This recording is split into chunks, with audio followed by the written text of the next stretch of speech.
नमस्कार। आज हम एक बहुत ही दिल को छू लेने वाले नाटक पर बात करने वाले हैं।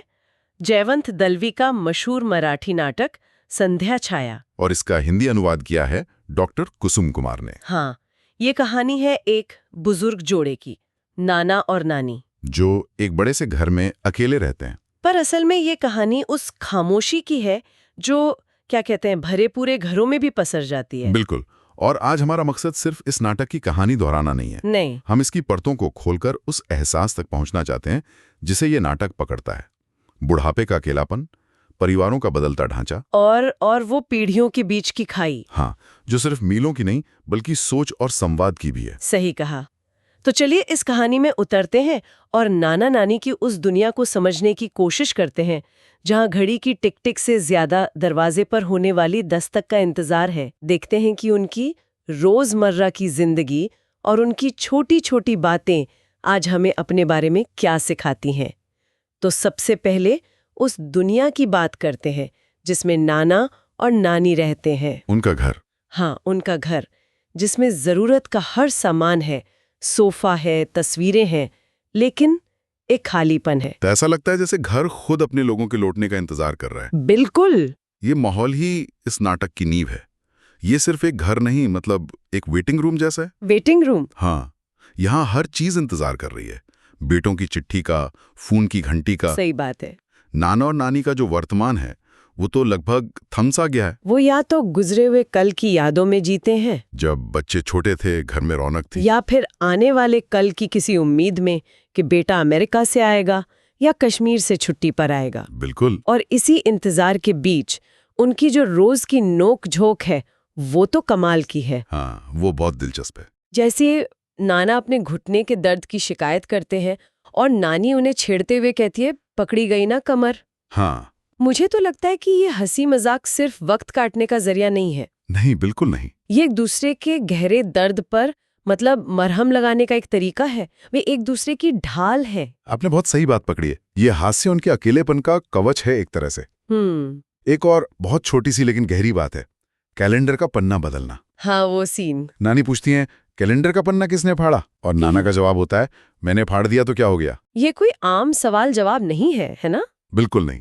ये इस बात का प्रतीक है कि उनकी जिंदगी में घटनाएं इतनी कम हो गई हैं कि कैलेंडर से एक तारीख का गुजर जाना भी एक बड़ी बात है। ये उन्हें याद दिलाता है कि इंतजार का एक और महीना बीत गया पर कुछ बदला नहीं। कुछ भी नहीं। ये तो हुई उनके घर की बात, लेकिन इस घर की दीवारों के पार जो दुनिया है, उनके बच्चों की दुनिया, वो एक अलग ही कहानी कहती है। हाँ, और यहीं पर नाटक का सबसे बड़ा मुद्दा आता है, पीढ़ियों के बीच की दूरी। हाँ, और ये दूरी सिर्फ भौगोलिक नहीं है, ये भावनात्मक है। मतलब जब अमेरिका से बेटे दीनू का पत्र आता है तो नाना नानी उसे किसी क्या कहते हैं धार्मिक ग्रंथ की तरह पढ़ते हैं। हाँ, एक एक शब्द को जीते हैं। लेकिन उस पत्र में है क्या? अपनी तरक्की की बातें, अपनी व्यस्तता का जिक्र, डॉलर और पाउंड का हिसाब। दीनू अपने माता पिता के खालीपन को महसूस ही नहीं कर पाता। बिल्कुल। मुझे नाना का गुस्सा यहाँ बहुत असली लगता है। वो नाराज हैं कि अमेरिका की चमक दमक ने उनके बेटे को उनसे छीन लिया है। हाँ। पर क्या ये सिर्फ गुस्सा है या उसके पीछे गहरा दुख भी छिपा है कि मेरा बेटा सफल तो हो गया पर मुझसे बहुत दूर चला गया। ये गुस्सा और दुख का मिलाजुला रूप है। और ये सिर्फ एक परिवार की कहानी नहीं रह जाती जब एक और किरदार, विनय, की एंट्री होती है। हाँ, विनय जो किराए पर कमरा देखने आता है और विदेश जाने की बात करता है। बस नाना का सारा दबा हुआ दर्द बाहर आ जाता है। वो सीन तो असल में ब्रेन ड्रेन पर एक तीखी टिप्पणी है। ब्रेन ड्रेन यानी देश के पढ़े लिखे प्रतिभाशाली युवाओं का बेहतर मौकों के लिए विदेश चले जाना। हाँ, बिल्कुल। और नाना का वो संवाद कि हमारा राष्ट्रीय ध्वज अब सूटकेस बन चुका है, वो तो कलेजे में तीर की तरह लगता है। सच में। ये सिर्फ एक लाइन नहीं है, ये उस पूरी पीढ़ी का दर्द है जिसने अपने बच्चों को बड़े सपने देखने के लिए पढ़ाया लिखाया, और जब उन सपनों में पंख लगे तो वो उड़कर इतनी दूर चले गए कि वापस जमीन पर लौटना ही भूल गए। लेकिन क्या हम सारा दोष दीनू या विनय जैसे युवाओं पर डाल सकते हैं? ये एक बहुत जरूरी सवाल है। विदेश में एक नई जिंदगी बसाने का अपना दबाव भी तो होता होगा। बिल्कुल। क्या ये नाटक सिर्फ बच्चों की लापरवाही दिखाता है या उस सिस्टम पर भी सवाल उठाता है जो परिवारों को ऐसे बिखरने पर मजबूर कर देता है? नहीं, नाटक किसी एक को दोषी नहीं ठहराता।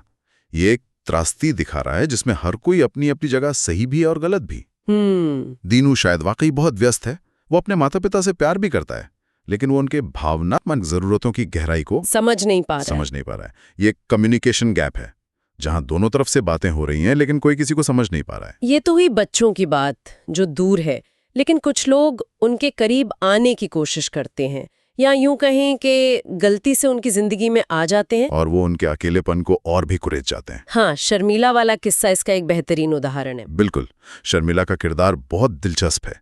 एक रॉन्ग नंबर आता है और फोन पर एक लड़की की आवाज सुनकर नाना नानी को लगता है कि काश हमारी भी कोई पोती होती। वो उस अजनबी लड़की से ऐसे बात करने लगते हैं जैसे वो उनकी अपनी हो। ये सीन दिखाता है कि वो मानवीय जुड़ाव के लिए कितने प्यासे हैं। और उस एक फोन कॉल के बाद उनका उत्साह देखने लायक होता है। हाँ, वो बार बार शर्मिला की ही बातें करते हैं, उसके फोन का इंतजार करते हैं। मुझे यहाँ एक और बात महसूस हुई।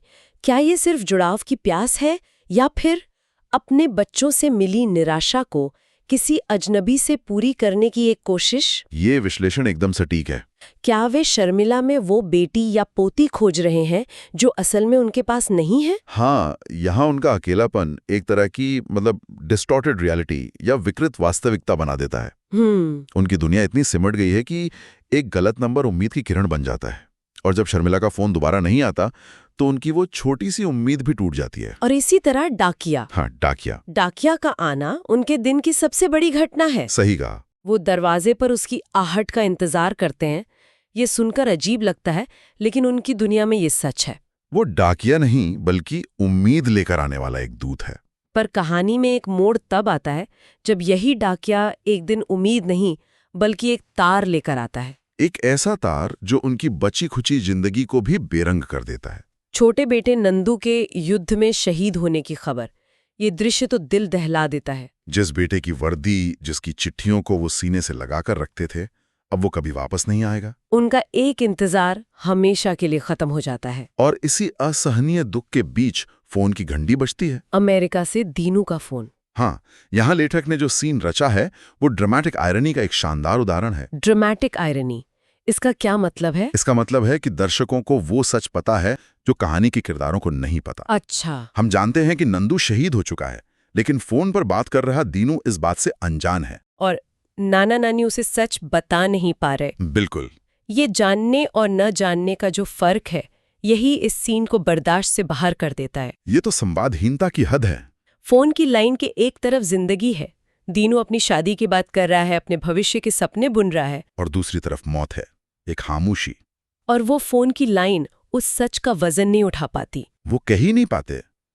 और इसी पल उन्हें शायद ये एहसास होता है कि अब उनके जीने का कोई मकसद नहीं बचा। एक बेटा देश के लिए चला गया, दूसरा दुनिया के लिए। उनका घर अब हमेशा के लिए खाली हो चुका है। और इसके बाद वो जो फैसला लेते हैं वो बहुत ही शांत और ठहरा हुआ है। हाँ, दुख और अकेलेपन से पूरी तरह हार कर नाना और नानी एक साथ अपनी जिंदगी खत्म करने का फैसला करते हैं। और जिस तरह से वो ये करते हैं उसमें कोई ड्रामा नहीं है। नहीं, बिल्कुल नहीं।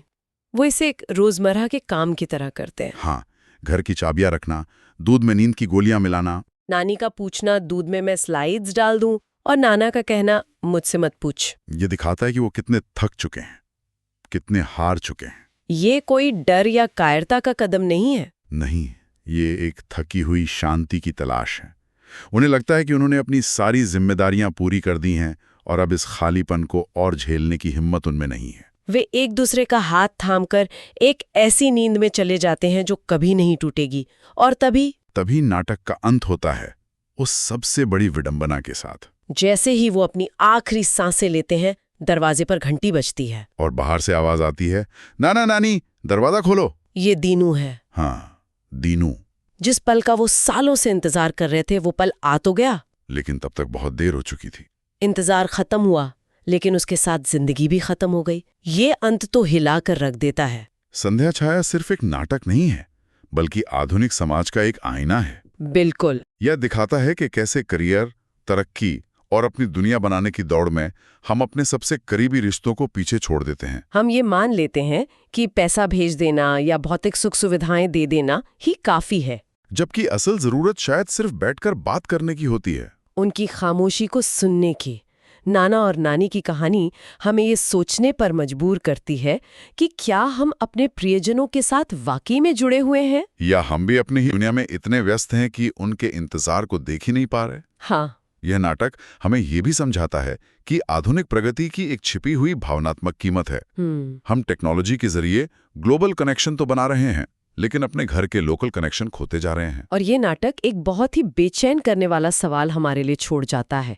जब तकनीक ने दुनिया को इतना छोटा कर दिया है, तो दिलों के बीच की दूरियां क्यों बढ़ती जा रही हैं? क्या हम एक ऐसी दुनिया बना रहे हैं जहां हम सबसे जुड़े हुए हैं, फिर भी सबसे ज्यादा अकेले हैं?